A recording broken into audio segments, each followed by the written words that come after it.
A Polícia Civil, olha só, realizou hoje uma operação contra fraudes e lavagem de dinheiro aqui em Belo Horizonte e também em cidades do interior do estado.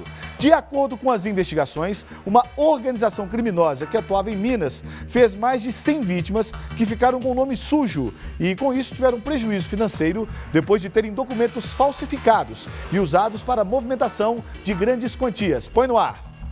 A vista panorâmica é de um apartamento no 18º andar de um prédio de luxo no bairro Buritis, na região oeste de Belo Horizonte. O imóvel de alto padrão foi confiscado pela Justiça.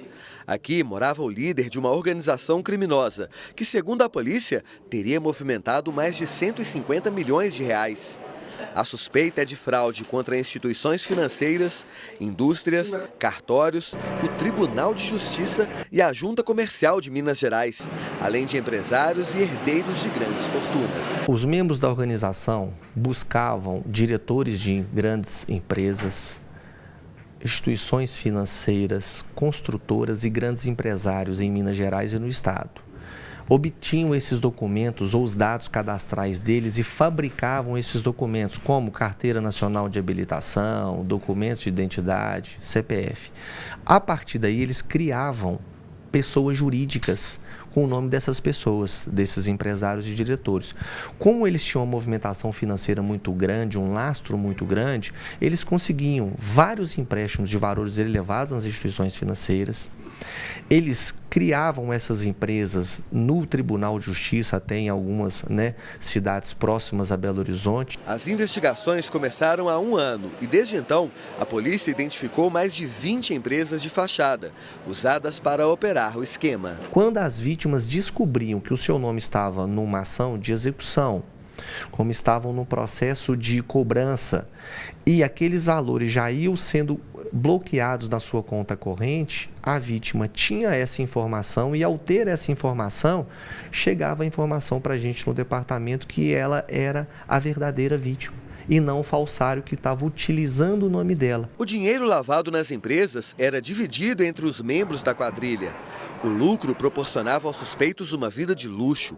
O apartamento onde os policiais cumpriram o mandado de busca e apreensão e recolheram os bens mais valiosos custa cerca de 2,5 milhões de reais. A polícia cumpriu 6 mandados de busca e apreensão em Belo Horizonte, Contagem e Pará de Minas. Nesta fase da operação foram expedidos 3 mandados de prisão preventiva. Os alvos são um advogado, um administrador de empresas e um auxiliar de escritório, todos envolvidos nas manobras contábeis e nas fraudes processuais. O nome das pessoas nós mantemos em sigilo justamente para não atrapalhar as futuras investigações, as futuras fases da investigação, Mas o que a gente pode dizer sobre essas pessoas eram pessoas bem instruídas, eram as pessoas que tinham conhecimento de movimentação financeira muito rápida, porque ao longo de um dia, por exemplo, eles movimentavam 250 mil reais entre saques e depósitos.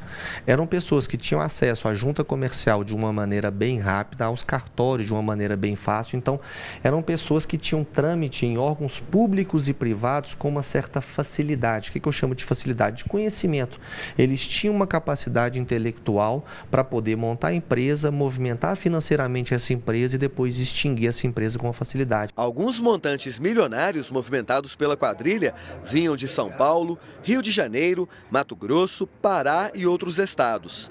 O esquema foi descoberto depois que uma juíza mineira desconfiou de fraude processual em uma ação de execução confeccionada com documentos falsos.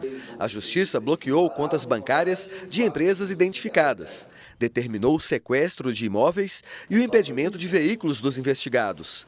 Os sigilos bancário e fiscal dos envolvidos também foram quebrados. Somado às penas de todos os envolvidos da organização criminosa, eles vão responder por lavagem de dinheiro, por organização criminosa, por falsidade de documento público e particular, por uso de documento falso, por estelionato, dentre outros possíveis crimes que podem acontecer, até falsa identidade também, somando as penas aproximadamente entre 20 e 25 anos ao todo. Na operação, nenhum investigado foi encontrado. De acordo com a polícia, o advogado apontado como líder da quadrilha negocia a rendição. Os demais são considerados foragidos.